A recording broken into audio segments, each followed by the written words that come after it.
Tell me that you are a Filipino without telling that you are a Filipino. Recycled ang mga plato. Talagang tinapon ko na talaga, guys, kasi hindi ko na talaga matiis. Kasi nung pagdating namin dito, syempre walang mga gamit, ganoon, mga binibili sa yung katulad ng 7-Eleven, mga Winmart, Circle K, mga ganoon. So, tinatago namin, yun, ni-recycle. Yun, naiinis na talaga ako kasi naghugas ako ng pinggan. Tapos, akala ko okay na. Nung pag ano ko is, nakaipit pala yung isa. Yun, oily agad lahat. Kaya tinapon ko na. Ito. Isang plastic bag. Yan, isang plastic bag yan. Kaya tinapon ko na. Bahala na. Bibili na lang ako sa Shopee ng mapinggan na mumurahin. Ay, naku, na-stress talaga ako. Yan, tipid pa more. Dad, ano yan?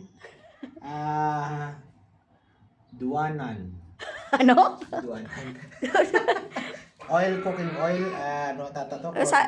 Saan mo ginagamit yung cooking oil natin? Para sa, dito sa ating ginawang, wallpaper. Ginawa mo yung dinikit siguro. Nilagay na wallpaper. Dinikit natin na wallpaper. Oo, dinikit na wallpaper. Bakit tinatanggal mo yung wallpaper? Kasi maglilipat tayo ng room. So, ito. Tanggalin dapat. Oil na gamitin, tsaka toothbrush na hard. Toothbrush mo yan. Hindi mo. Yan, guys. Kinuha ko lang to sa Buong kwarto kasi namin. Indali. Pakita namin yung kalat, ha. Naglilinis kasi kami kasi lilipat na kami, eh. Yan yung kalat namin, oh. Yan yung chariray namin. Yan, buong party yan dyan. Pati dito sa yun, mga ganyan. Puro mga, nagbablurred yun. Puro mga wallpaper yan. Kasi nung winter ba, ang lamig nung buong kwarto namin. Kaya nilagay namin ng wallpaper. Tapos mapa-summer na, mainit din. Pero nga lang, lilipat kami sa Hello, ano yung mukha mo? Yun, lilipat na kami sa sa one bedroom apartment. Kaya yung may kusina. Yung may kusina. Wala kasi kaming kusina dito. So, ito yung kusina namin. Hindi ito yung original na bali tinanggalan namin kasi liligpit nga kami. Yan, diyan kami. Ilalabas namin dito yung dyan sa terasa. Magluluto kami dyan. Lalagay kami ng upuan, maliit na table, yan dyan. So, dyan kami nagluluto.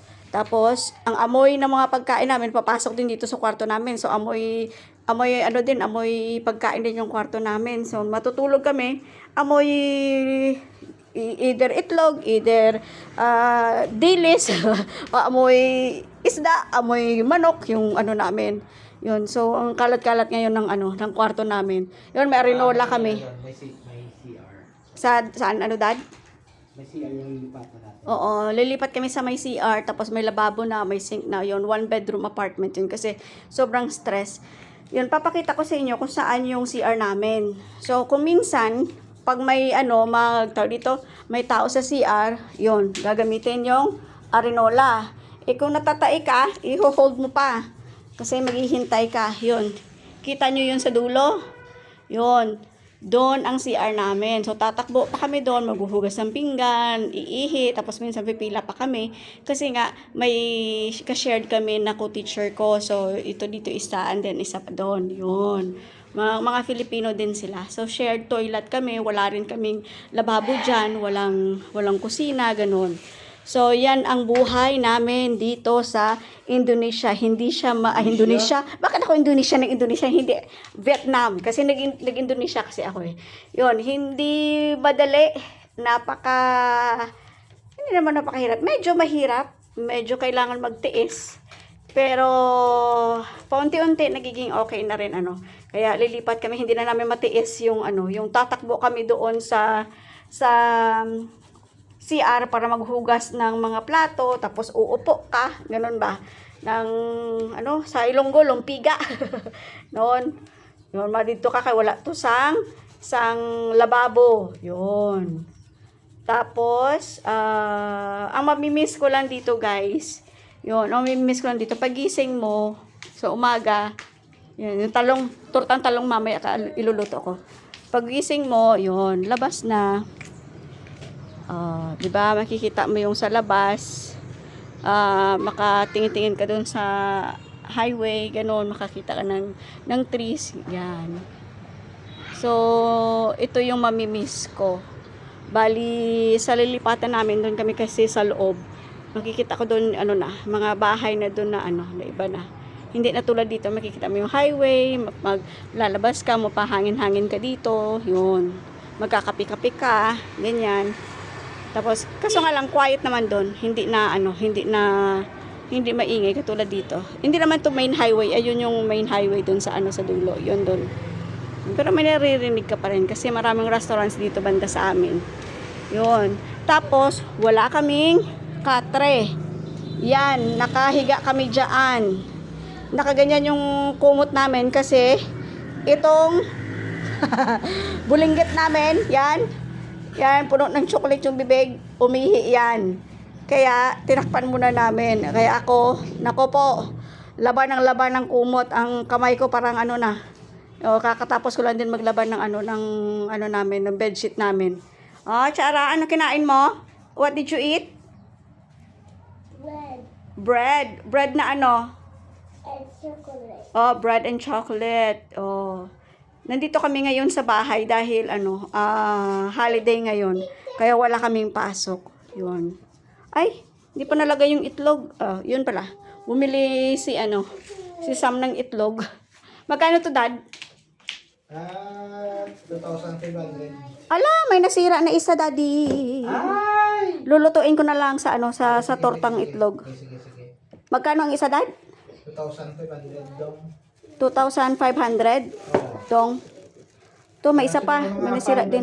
550. 550 ang isa. 5 pesos 50 cents. Sa ngayon kasi mataas yung Nung nakaraan ba, magkano ang isa? 5 piso. So nung nakaraan, 5 piso. So ngayon, 550 siya. Yun. Ganon yung buhay namin dito. Buhay. Ano, Dad? Paliwanag, describe in one word. Buhay, nomads.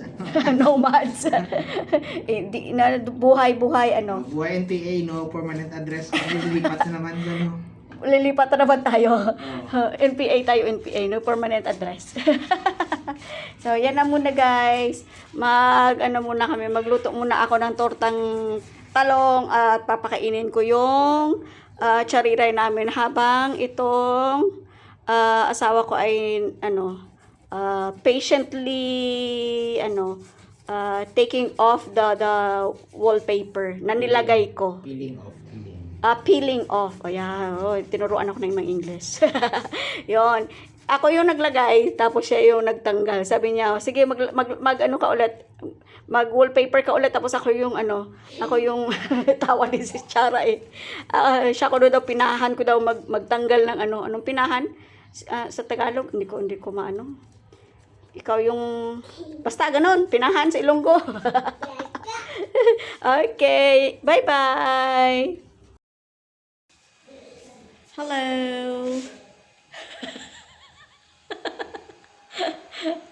Ang pagod sa pagbabaklas ng wallpaper. So, punta tayo guys sa new room namin. Bali, lumipat na kami ng kwarto. Yun. Ganyan. Hindi pa lahat na lipat. Mga sapatos namin dyan. And then, pagpasok mo, ayan na yung kama. Ganyan. And, ayan, may bintana kami. And then, nalagay ko na rin yung mga kachachian ko. Yun, mga beauty products. Ibebenta yan sa Shopee. Nagpa-part-time na seller. Yun. So, na rin dito yung mga damit. Yun. Dito yung pang school ko. Yan. Andyan. Mga uniform ko. And then, ang ganda dito. Kaso nga lang mainit kasi yan, sa baba. Sumisingaw yung Pero okay lang din naman. Yan. Dito yun naman ang damit ng asawa ko. Yun. Tapos yung mga gamit na mga pang-winter namin nasa baba. Yan. And then, ito yung wala sa amin sa dating room namin dahil wala kaming sink doon. Pero ngayon, andyan na yung may sink na kami. Meron kaming kusina. Yan. Hindi pa naakit namin yung mga lamesa namin dito. Yan. Tapos, wala rin kaming toilet sa dating room namin. So, yan. May pinagawaan talaga kami ng landlord namin ng bagong toilet. Yan. Wala pa kami lagay ng mga shampoo. Yan. Tapos, sa gilid nga lang namin, ito yung isang worry ko kasi, hindi nyo makikita. Yan, ganyan. Yan, yun yung pickleball area. Ngayon wala pa naglalaro. Pero pag umaga at saka hapon hanggang gabi, maingay yan dyan. So, yan yung worry ko na parang may istorbo pa kami sa pagtulog. At saka may mga manok dyan sa baba. Pero at least okay lang din. Parang probinsya lang din naman. So, ganyan siya. 1-bedroom apartment. That's it. 1-bedroom apartment. This is 3 million. Mga sa pera natin sa peso, it's like 7,000 pesos. So, 3 million Vietnam dong. And then, in our other room sa baba, it was 2 million. Walang toilet, walang kitchen. Tapos, pag magluluto ka, lalabas ka pa sa terasa, doon ka magluluto. Yun. Yung ano lang namin dito is yung sampayan ng damit. So, baka doon kami sa kabila siguro magsasampay sa labas ng building na to. Yun.